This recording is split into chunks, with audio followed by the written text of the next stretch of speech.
ETF index mutual funds నేర్చుకుని stock మార్కెట్లో రాణించాలనుకుంటున్నారా? వెంటనే ఈ నెంబర్కి కాల్ చేయండి.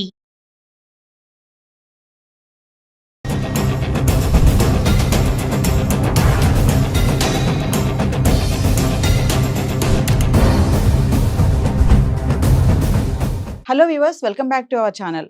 మరి ట్రంప్ తీసుకునే నిర్ణయాలు కానీ డెసిషన్స్ కానీ చాలా ఫాస్ట్గానే చూస్తున్నాం. ఎందుకంటే ట్రంప్ రూల్ అలా ఉంటుంది. ఉన్నటువంటి ఈ 4 సంవత్సరాల్లో కూడా ఆయన ఒక మార్గం నిలిచిపోవాలనుకుంటున్నారు. మరి ఇందులో చూసుకుంటే ఒకటి, ప్రభుత్వ రంగ ఉద్యోగుల్ని కూడా తగ్గించే ప్రక్రియలో 8 నెలల జీతం ఇచ్చేస్తాము, ఇమీడియట్లీ రాజీనామా చేయండి అని చెప్పడంతో మరి ఈ రోజు ట్రంప్ ఇచ్చినటువంటి ఆ ఎఫెక్ట్ ఫలించిందని అనుకోవాలి. 40,000 మంది ఉద్యోగులు ఉన్న పలంగా రాజీనామా చేసేశారు. మరి దీనిపైన మాట్లాడడానికి మనతో పాటు ఉన్నారు Centre for Human Security Studies founder and executive director Kanneganti Ramesh Babu garu. సార్తో మాట్లాడదాం. నమస్తే సార్. నమస్తే నవీన్ గారు. సార్, మా 6th ఫిబ్రవరి డెడ్ లైన్ పెట్టారు. 8 నెలల జీతం ఇచ్చేస్తాము, ఇమీడియట్లీ రాజీనామా చేసేస్తా అని చెప్పారు. మరి ఈరోజు ట్రంప్ ఎఫెక్ట్ ఫలించిందని అనుకోవచ్చు అంటారా? 40,000 మంది ఉద్యోగులు రాజీనామా చేశారు సడన్ గా.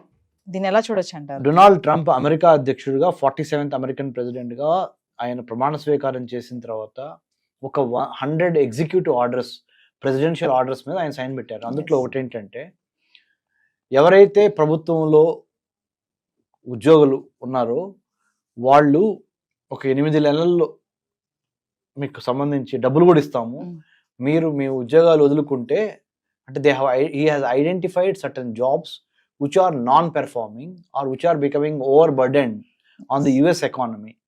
అమెరికా యొక్క ఆర్థిక మూలాలకి ఈ ఇంతమంది ఉద్యోగులు ఉండటం మూలాన ఇబ్బంది కలుగుతుంది. అవుట్పుట్ ఏమో తక్కువగా ఉంటుంది, ఖర్చు ఏమో ఎక్కువ అవుతుంది. ఆ ఖర్చు ఆదాయాన్ని బ్యాలెన్స్ చేయటం కోసం అమెరికా ప్రభుత్వంలో పనిచేస్తున్న కొంతమంది ఉద్యోగుల్ని, కొన్ని పోస్టుల్ని గుర్తించి వాళ్ళని మీరు తప్పుకోండి, వాలంటీర్గా స్వచ్ఛందంగా తప్పుకోండి, లేదా నేనే తొలగిస్తాను మిమ్మల్ని. స్వచ్ఛందంగా తప్పుకుంటే నేనేం చేస్తాను, ఒక 8 నెలలు శాలరీ మీకు ముందలుగానే ఇచ్చేసేస్తాను.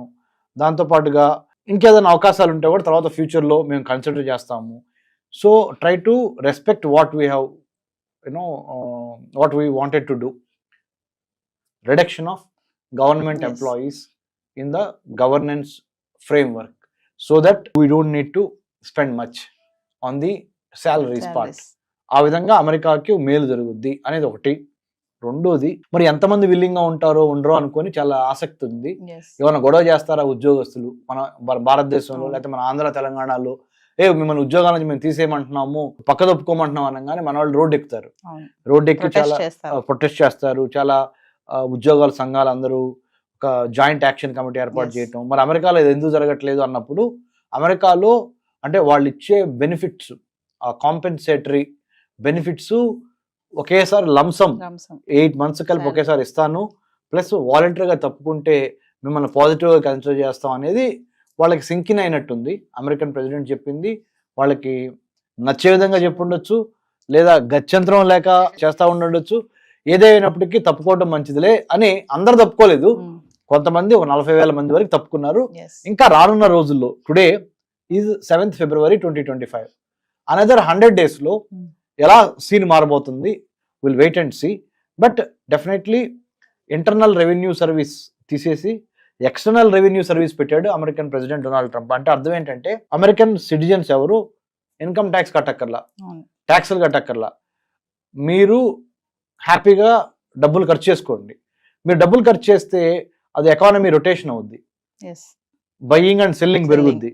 పెరగటం మూలన మా ఆర్థిక వ్యవస్థ మళ్ళీ ట్రాక్ ఎక్కుతుంది. మరి డబ్బులు ఎక్కడి నుంచి తీసుకొస్తారు ప్రెసిడెంట్ ట్రంప్ గారు అని మీరు అడుగుతారేమో అని చెప్పి ఆయన ఏమన్నాడు, ఈ ఎక్స్టర్నల్ రెవెన్యూ సర్వీస్ ERS అనేది క్రియేట్ చేస్తాను.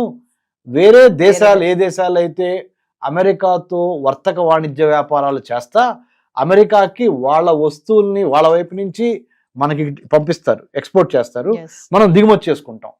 ఆ దిగుమతి చేసుకున్నప్పుడు వాళ్ళ వస్తువులు మనం కొంటున్నాం కదా, వాళ్ళు మనతో వ్యాపారం చేసినందుకు, వాళ్ళు మనకు అమ్మినందుకు టారిఫ్స్ అంటే ట్యాక్స్లు ఎక్కువ వేస్తాం.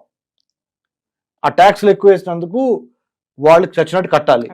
ఆ వచ్చిన డబ్బులతో నేను మీ జీవన ప్రమాణాలు మెరుగుపరుస్తా, అమెరికా పౌరులు మీ దగ్గర నుంచి ట్యాక్స్ తీసుకోను. ఇప్పుడు వరకు ఏమైంది అంటే, ఈయన ఉద్దేశం ఇప్పుడు వరకు అమెరికా ట్యాక్స్ పేయర్స్ మనీతో వేరే దేశాలకి వెల్ఫేర్ చేశాము, ఇప్పుడు వేరే దేశాల మనీతో మనము మన వాళ్ళు బాగుపడాలి. ఇప్పుడు వరకు జో బైడెన్ కానీ, అంత మొదలున్న బరాక్ ఒబామా కానీ, అంతకు ముందులో ఉన్న బిల్ క్లింటన్ కానీ, అంత ముందులో ఉన్న మిగతా ఏ ప్రెసిడెంట్ అయినా జిమ్మీ కార్టర్ కానీ, అంటే ఇదంతా డెమోక్రటిక్ ప్రెసిడెంట్ నేను చెప్పింది.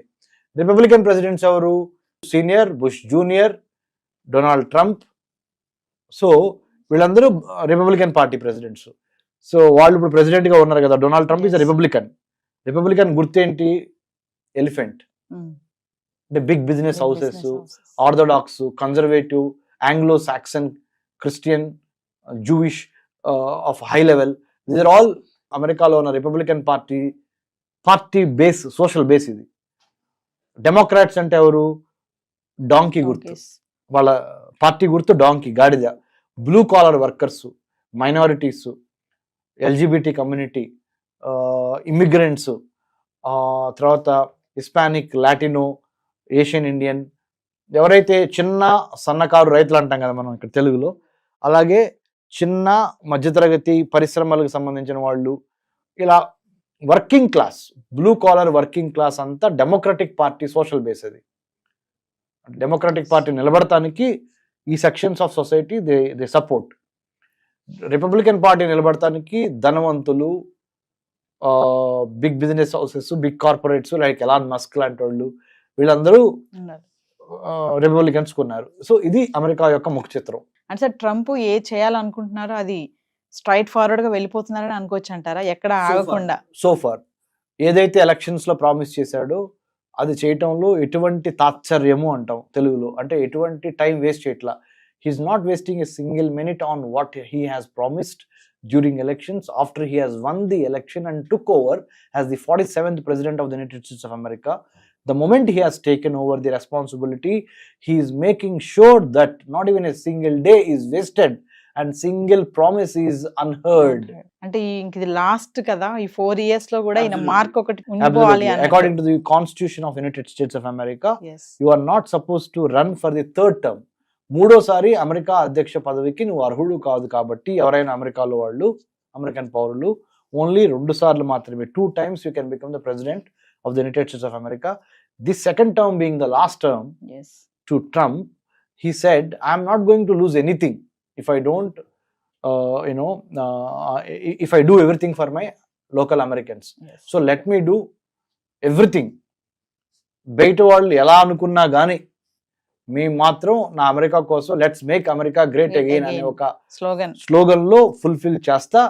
I will do what ever it takes to bring back American ఎక్సెప్షనలిజం to the four front is what president Trump is aiming at and doing it, and he is sparing nothing. Thank you sir. Thank you Naveen garu. Thank you. Hi, మొట్టమొదటిసారిగా మన విజయవాడలో class room training అండి, 1 day class room environment లో offline webinar జరగబోతుంది.